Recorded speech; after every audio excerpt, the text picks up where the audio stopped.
কথা শুনতে পায়। তখন মূসা আলাইহিস সালামকে বলে যে আমরা শুধু আল্লাহর কথা শুনলে হবে না, তাকে সরাসরি আমরা দেখতে চাই।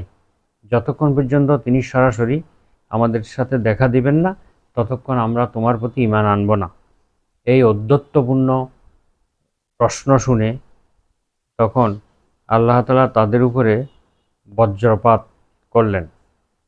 আকাশ থেকে বজ্রপাত হয় এবং অত্যন্ত উচ্চ শব্দ হয়, ফলে তারা সবাই মৃত্যুবরণ করে। এদিকে মূসা আলাইহিস সালাম তাদের মৃত্যু দেখে বিলাপ করতে থাকেন এবং কেঁদে কেঁদে মহান আল্লাহ তাআলার কাছে আরজ করেন, হে আল্লাহ, আমি বনী ইসরাইলদেরকে কি উত্তর দেব? এরা তো তাদের মধ্যে উত্তম এবং নেতৃস্থানীয় লোক ছিল।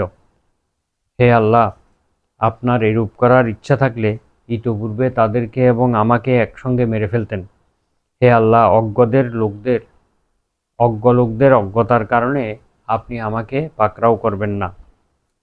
মূসা আলাইহিস সালামের এই বিনীত প্রার্থনা কবুল হয়ে যায় এবং তাকে বলা হয় যে এরাও গরুর বাছুর পূজকদের অন্তর্ভুক্ত ছিল। তাদের শাস্তি হয়ে গেল। অতঃপর আল্লাহ তাদেরকে পুনরায় জীবিত করেন।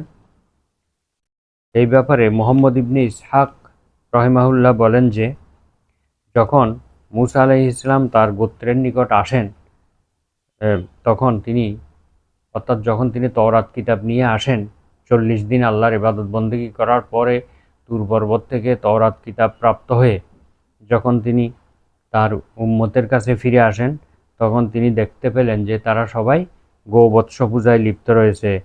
তখন তিনি তার ভাই হারুন আলাইহিস সালামকে যে দায়িত্ব দিয়ে গিয়েছিলেন, সে হারুন আলাইহিস সালামকে এবং গোবৎস যিনি তৈরি করেছিলেন সামেরি, সেই সামেরিকে তিরস্কার করেন।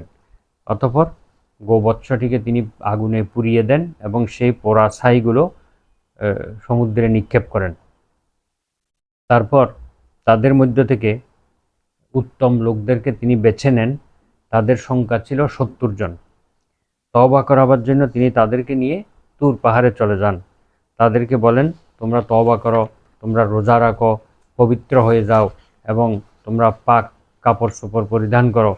যখন হযরত মূসা আলাইহিস সালাম তাদেরকে নিয়ে তুরে সিনা বা সিনাই পর্বতে পৌঁছলেন, তখন ওই লোকগুলো বলে যে হে আল্লাহর নবী, আপনি আল্লাহর নিকট প্রার্থনা করুন, তিনি যেন তার কথা শুধু আপনাকে নয় আমাদেরকেও যেন শুনিয়ে দেন। তখন মূসা আলাইহিস সালাম পাহাড়ের কাছে পৌঁছলে একখণ্ড মেঘ এসে সারা পাহাড় ঢেকে ফেলে। মূসা আলাইহিস সালাম ওই মেঘের ভিতর দিয়ে যেতে যেতে আল্লাহ তাআলার নৈকট্য লাভ